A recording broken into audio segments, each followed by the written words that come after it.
Hey guys, what's up? Welcome back to my channel. Today's video is going to be all about my must-have brushes. I do have to say tools, brushes, sponges. I know that can be an investment when it comes to your makeup routine, although these days I know the drugstore does have lots of different affordable options. I haven't really dabbled out too much. I have a couple of e.l.f. brushes in here. Actually, maybe only one, but I didn't want to go out, grab a whole bunch of drugstore brushes, and then in this video be like, yeah, these are my must-haves, because that just wouldn't really be the case. I do definitely want to go out and start venturing out and trying more drugstore ones. That way, maybe in the future, I can do a video recommending some of my drugstore favorites. But these are just brushes that I have used, I would say each of these at least over 2 years, most of them well over 5 to 6 years. They are just very well-loved brushes. Be sure to leave some of your must-have or holy grail brushes down below. Share with the class. I always like taking your input. I'm gonna go ahead and start off with the face brushes. Just in case you're not interested in the face brushes, I will leave a timestamp here where you can go ahead and fast forward onto the eye brushes. So starting off with foundation, I only have two that I can really recommend. Back in the day, I used to use foundation brushes obsessively, but now I pretty much just stick to my Flower Beauty sponge. It's amazing and it's under $10, but today's video is about brushes. First up, I have this brush from Tarte. I'm not sure of the exact name. I want to say it's like a powder buff brush, but I actually love to use this with liquids, specifically the 𝗟𝗧𝗦𝗃 CC cream. And just because of the size and the density, it really just gives you this really nice, flawless, blurred out finish. Plus, it's really easy to buff down your neck. This brush is not only amazing for foundation, but I actually have a second one upstairs that I use to buff in my tanners, just on my neck and my chest. Has a really nice, like, densely packed bristles, but it's not so dense to where it like goes in and kind of removes some of the foundation that you're working to buff in. It's just all around a great brush. Another absolute favorite. This is probably one of the, clearly I've been using this one with powder. I have like 4 of these in my collection.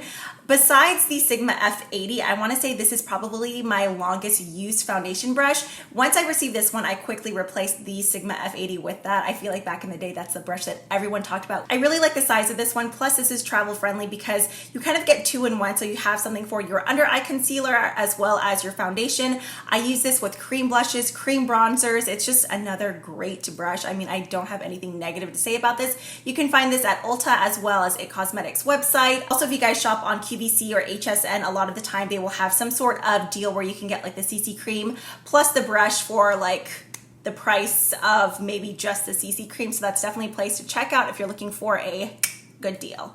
Okay, moving on to powder brushes. I really only have one. I've used so many different powder brushes, but I've been using this one for, I believe this came out holiday last year.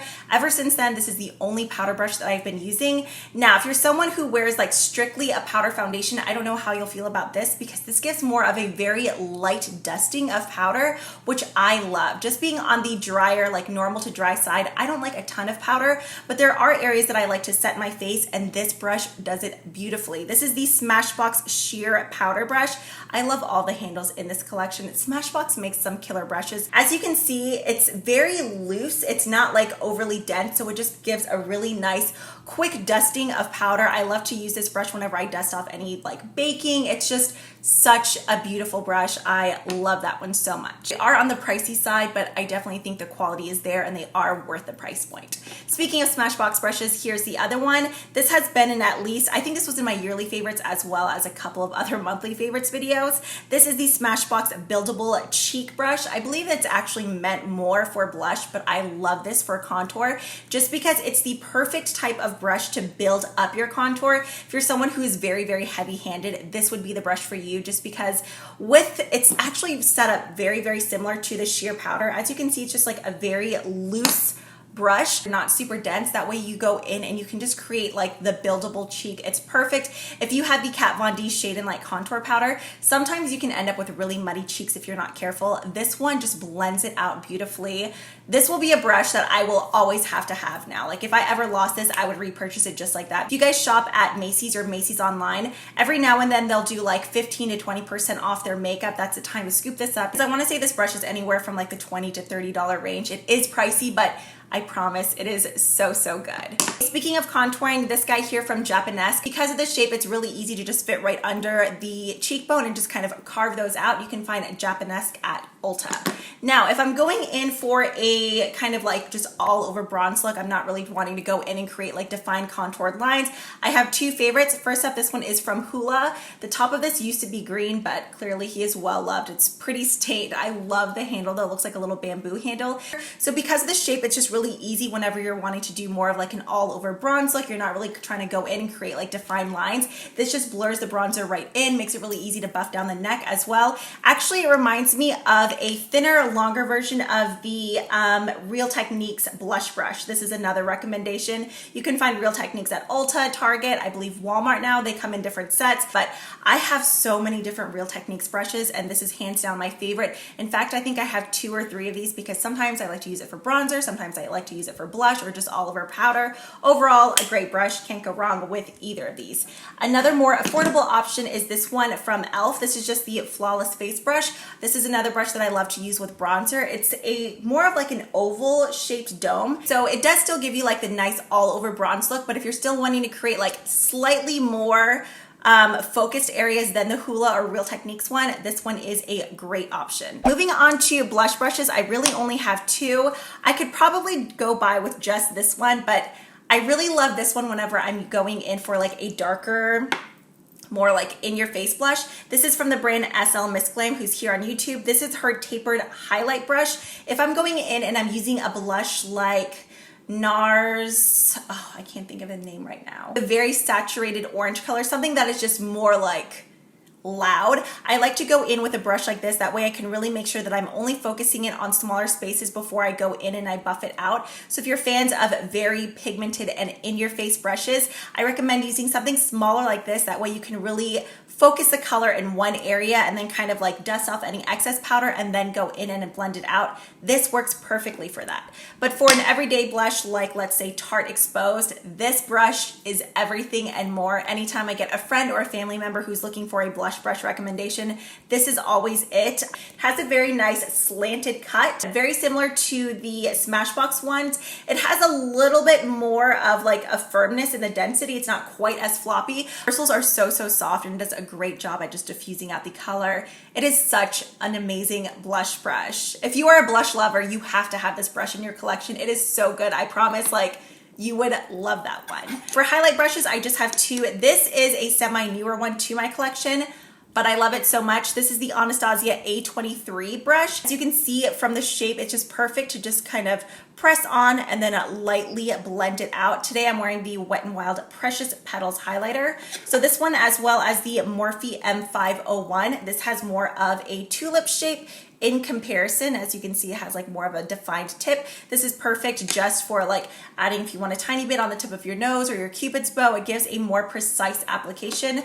Both of them though are amazing. Now moving on to eye brushes. I have quite a few here, but I wanted to make sure that I gave every single one of these their moment just because I absolutely adore them. I do get lots of questions on brushes from fellow hooded fan people, just because I know when you have hooded eyes, sometimes it's harder to use a larger crease brush. I do have 2 larger ones in here though that I love just for like buffing out the color. I will start this color down low and just buff it all the way up. If you have watched any of my tutorials, I pretty much always use these 2 brushes. This is a brush that I've probably had the longest. My husband had purchased this for me like several Christmases back when Sigma was like just up and coming. I want to say this was from the Essentials kit. The name, like, you can't even read Sigma or anything on here anymore. But something very similar to that is the Morphe M505. So with these, honestly, I would say either or. I want to say the Sigma bristles are slightly longer, but they pretty much perform identically. But I just wanted to give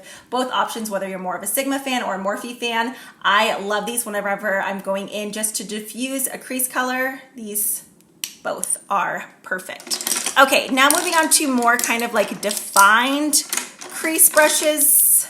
I have several here, but lots of these are kind of dupes for one another. So these are two that I use interchangeably. First up, we have the MAC 217. This is another one that I have had for years now. Like I've had this probably well over 7 years.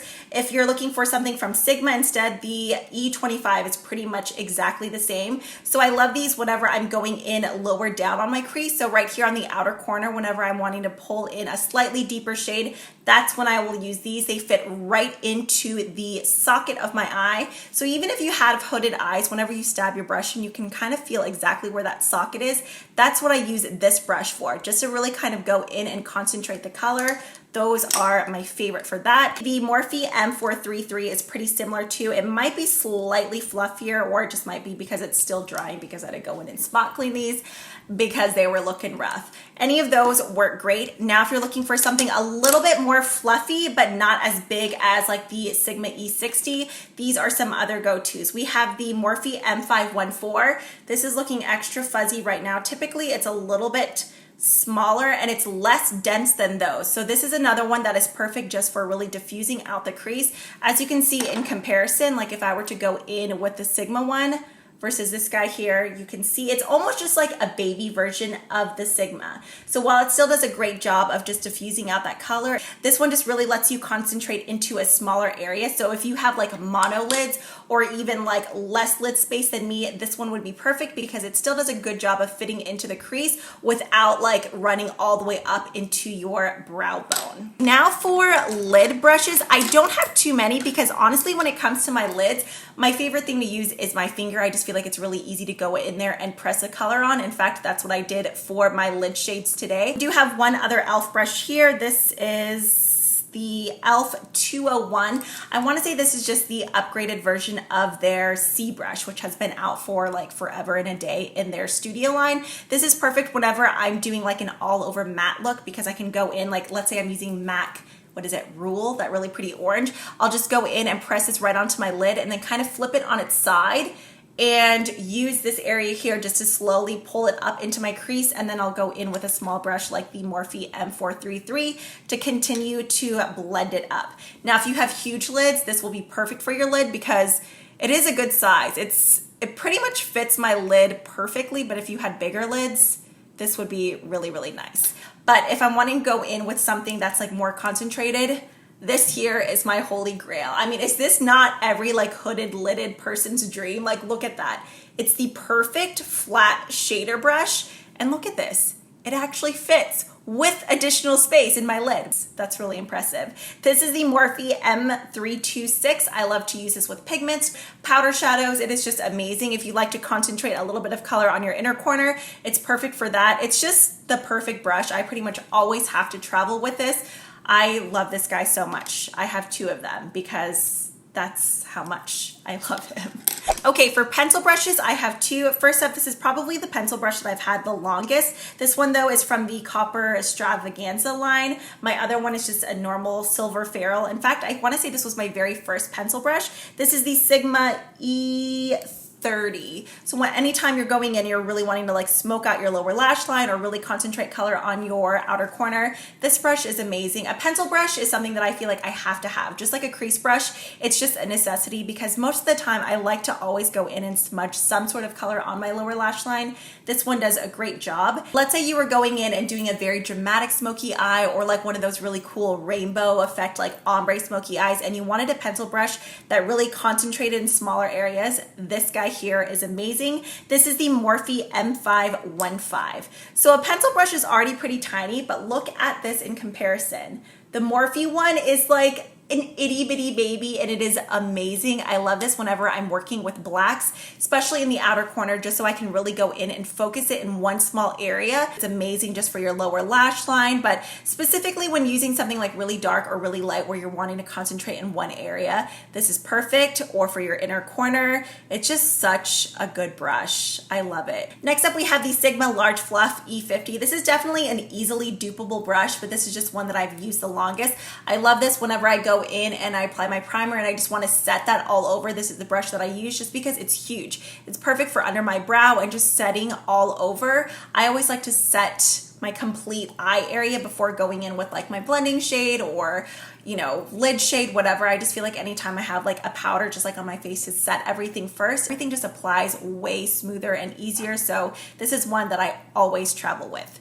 Okay, these last two brushes here are definitely more like bonus brushes, but they're brushes that I always reach for. I don't think you have to have these, but if you are like me and you have hooded eyes and sometimes you have a hard time blending like your crease shade, in fact right here this could have been blended a little bit more, your crease area, this guy is perfect.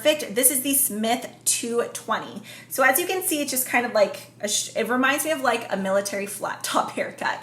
It's not super dense like typical definer brushes that you see like this one here. This does a great job at going in and just getting these areas, and right here, you grab this brush on the side and you just begin blending it upwards. It just makes it really easy, because if you have hooded eyes like me, you know it's a lot harder to sometimes blend that crease area than it is for someone who has very like large defined lids, because when you have those, it just seems easier to run your brush back and forth and like move the color upwards, where for us, since we don't have a defined crease, you almost kind of have to make it. But this just makes it really easy to go in and blend out any harsh lines. Smith brushes are a little bit pricier, but they are very nicely made. I love the shape of the handle and everything of this one. Very nice. Okay, and then finally, this is just another definer brush. This is a brush that I like to use whenever I'm going in and using really dark shades, just to really press the color first onto my lower lash line before I go in with a pencil brush. This is the Sigma Flat Definer E15. I will use this too on days whenever I'm using like a black shadow rather than a black liner, because you can almost use it as a stamp to create a wing. You just hold it from up here and just kind of press it on, or just lightly create a nice defined line. It's not a must-have, but if you're someone who likes the powdered liner look or really creating like a deep dramatic shade under your eyes, this is perfect to just like stamp and press on the color first. Wow, I just checked out the timestamp. This video was really long, but I hope you guys found it helpful. I've been getting lots of requests for eye brushes from other people in the hooded eye gang, so I really hope you guys found this video helpful. If you did, be sure to hit that thumbs up button. It really helps me out and I would appreciate it. And I'm gonna do my best to go out and kind of investigate some more drugstore brushes, but as I mentioned in the intro, if you guys have some must-have brushes or essentials, definitely leave those down below, share with the class. Yeah, that's it for this one. As always, thank you guys so much for watching. If you haven't already, please subscribe and I will catch y'all in the next one. Bye.